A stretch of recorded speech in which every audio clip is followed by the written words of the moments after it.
We went into the schools with sex education programs that we knew would increase the sexual activity and therefore the pregnancy rate. And I turned to look at the screen and thought, that looks like a baby. Well, she got very upset and yelled at me and said, turn around, don't you dare look at that. They explained it to me that it was a blob, that it wasn't anything yet. And she told me that it wasn't even a baby yet, that it was just a clump of cells. This is the pregnancy expert saying, there it is, you're pregnant. And then grab her by the bony part of the elbow and squeeze. Do you have your money? Can you do it today? I bought the lie. I now know she didn't show me my baby. She just showed me a dot on the screen so that I would go through with the abortion. I literally felt like my soul was being sucked out that day.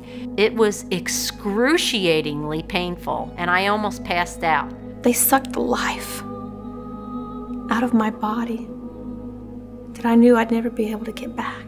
And I knew right then and there I had made the biggest mistake of my life. I heard the sound of the vacuum, and all of a sudden I saw a splattering of the blood, and I knew my baby had to be in that jar. And I heard one nurse say to the other nurse, it's twins. And then she took the trash bag and she tied it in a knot and she walked out with the twins in that trash bag. I wanted to meet them. I wanted to see what they would have looked like, their voices. They said my life would get back to normal again.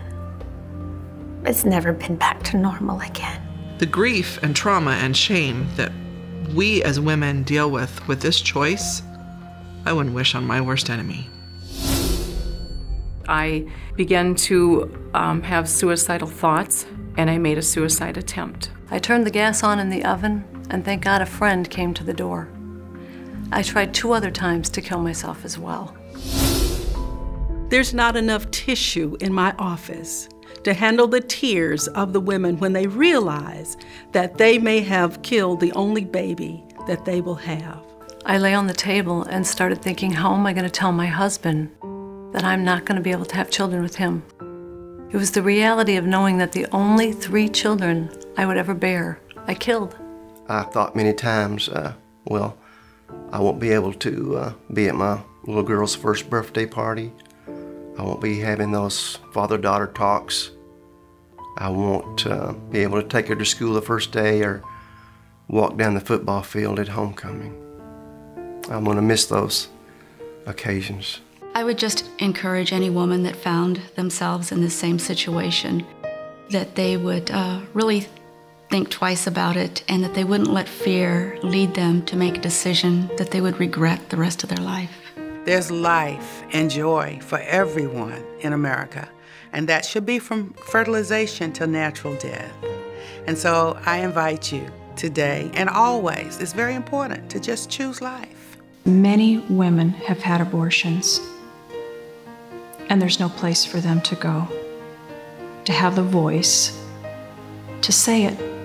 I think there's a lot of women in hiding because of still the shame of admitting it and its impact in their life.